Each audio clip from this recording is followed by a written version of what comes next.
Graphing and writing inequalities. So far you've been studying equations, which means that you get an exact answer. An inequality is a mathematical sentence that contains less than or equal to, greater than or equal to, less than, greater than symbol, or the not equal to symbol. Okay, so these are a little bit different than what you've been studying. A solution of an inequality is any value that makes the inequality true. When you're talking about an equation, an equality, it's just going to be one thing that makes the statement true. This time there can be more than one answer. For example, x is less than or equal to 2. Are the following numbers solutions to the above inequality? Remember, to find out if something is a solution, all you got to do is take the value that they give you and then you put it instead of the x. So is negative 3 a solution to x is less than or equal to 2? Well, let's see. Let's get rid of the x and we'll put in negative 3. Is negative 3 less than or equal to 2? Yes, that's a true statement. So negative 3 is a solution. Now the next one we want to try is 0. So let's take the 0 and we'll put it instead of the x. Is 0 less than or equal to 2? Once again, a true statement. So 0 is a solution to this inequality. Now let's try 2. So we get rid of the x, and instead of the x we put 2. So now is 2 less than or equal to 2? Well, it's not less than, but it is equal to it. So that it does make it a true statement. So this is a true statement. And our last one that we're going to check is 4.5. Is 4.5 less than or equal to 2? Well, no, 4.5 is greater than 2. So this is not an answer, not a solution to your inequality there. But that's the way you do it. You just take the numbers that they give you and you put it in instead of the variable and you see if it gives you a true statement. Now, for graphing inequalities, this is how you go about it. It says n is greater than negative 3. What you do is you come down here and you circle the negative 3 to indicate that's your starting point. Now if it said or equal to, we would color that in.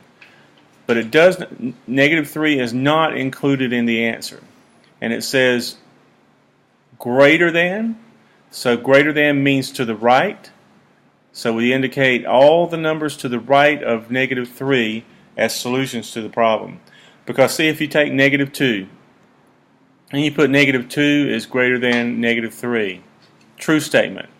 If you take 3 is greater than negative 3, true statement. Everything to the right of negative 3 is a solution to that inequality.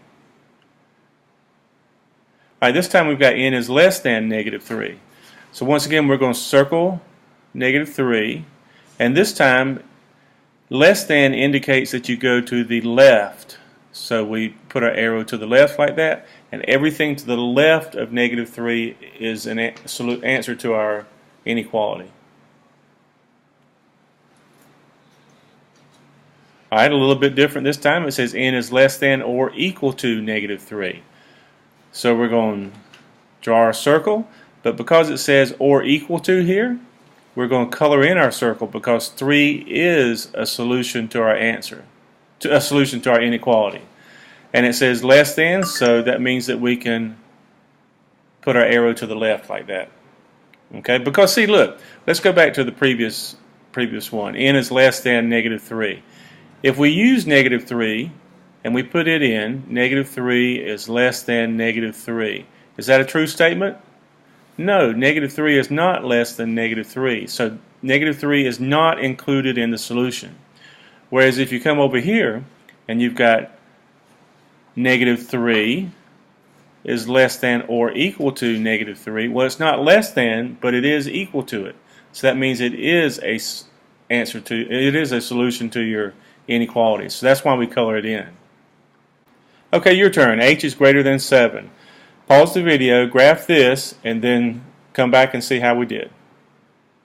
Alright, we got H is greater than 7. So we come over here and we circle the 7. We do not color it in because it does not say or equal to.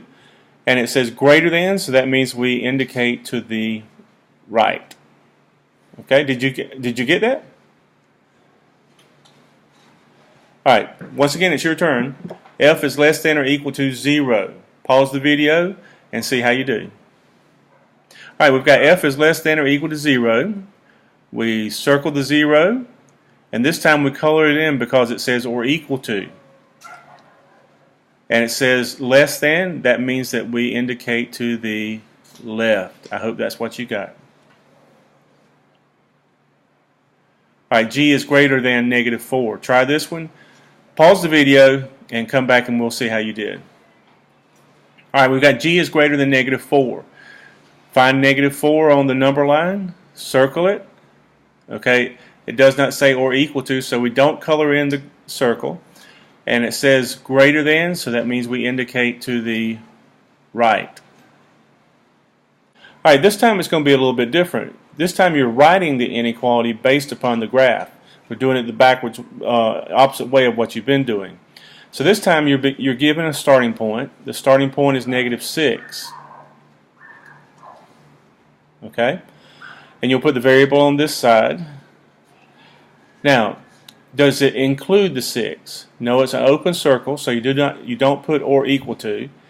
And which side does the arrow go towards? It goes to the right, so that indicates greater than. So x is greater than -6.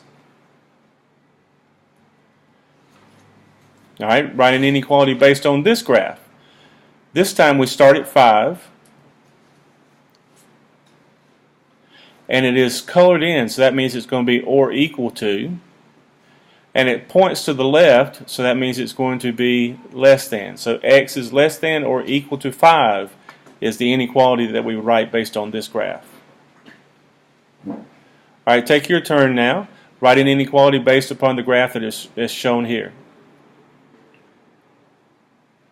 Okay, so we've got -10 is your starting point. Put a variable over here on this side. And it is not colored in, so we do not put the or equal to line. And it goes to the right, that indicates greater than. So x is greater than -10. Okay, writing the inequality based upon the graph that you see here.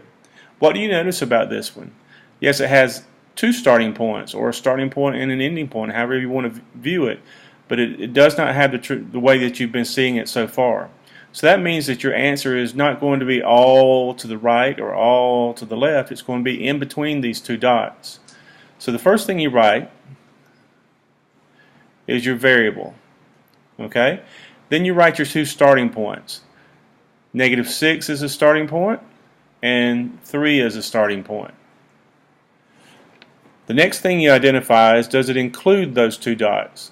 No, it doesn't, because those dots are not filled in, so you do not put the or equal to symbols on either one of them. Now the x, which is going to be in the middle, is going to be to the left of the 3, which means it's less than.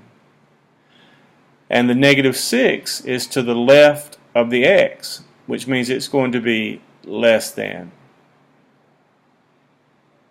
Okay, you want to try that again? Let's look at it one more time. First thing you start with is x, because you notice that these that has a starting point and an ending point, and the answer is somewhere in between. So you put an x to be in between. You put a 3 over here on the right side. You put a -6 over on the left side. The x is to the left of the 3, so we put less than. The -6 is to the left of x, so we put less than. The circles are not colored in, so we do not put the or equal to symbol. And there you go. You've got -6 is less than x, which is less than 3. I write an inequality based upon the graph that you see here. Once again, you start with x. Put down the 3 as the starting point. The -6 is the starting point. The x is to the left of the 3. And the dot is colored in, so that means you got to put or equal to. And the -6 is to the left of the 6, so you put less than, and the dot is colored in, so you put or equal to. Alright, your turn. Write an inequality based upon the graph that you see here. Pause the video and then come back to me. Alright, so we've got x in the middle. Our starting point is 7 over here and negative 9 over here.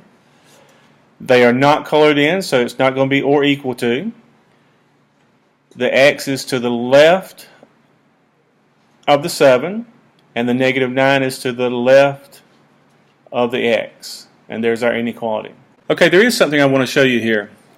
We've got x is greater than 7 right here, which is the way you've been seeing all of these presented. And so whenever you draw your line, and you put the 0, and you put the 7, you put your circle around the 7, and now you can indicate that it goes to the right because that's the direction that the arrow points. Okay, and as long as you always have the x on the left side, you'll be able to follow the direction of the arrow, the symbol, the greater than symbol, to indicate that you go to the right. But what if the x is not on that side? How do you determine what to do then? Okay, well, there's two things you can do. First thing you can do is you can switch the sides. You can take this, it says 7 is less than x. Well, you can take this x, put it over here on the left side. But the thing you got to be careful of is whenever you do that, you've got to look. See this, the open side is towards the x. So you've got to put the open side towards the x when you do that and rewrite the problem. And then you can graph it just like you've normally been doing. The other thing that you can do is you can look at this.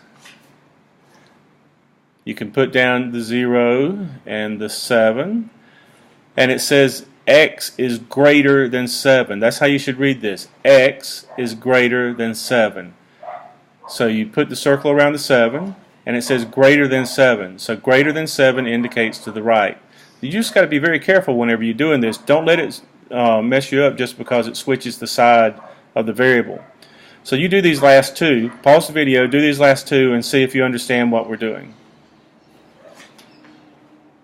Okay, this is what you should have gotten, okay? If you graphed it correctly, you would have taken 0 and negative 9, and it says y is less than negative 9. Y is less than negative 9. Okay, that's my dog playing with her toy. Okay, y is less than 9. So you circle the 9, negative 9, and it says less than, that's to the left. Alright, the last one. T is greater than negative 1. T is greater than negative 1. So we put our 0, we put the negative 1, circle the 1, and it says T is greater than, so that means you go to the right. Okay, that's just something you got to be careful of because it won't always, the problems won't always come up with the variable on the left side.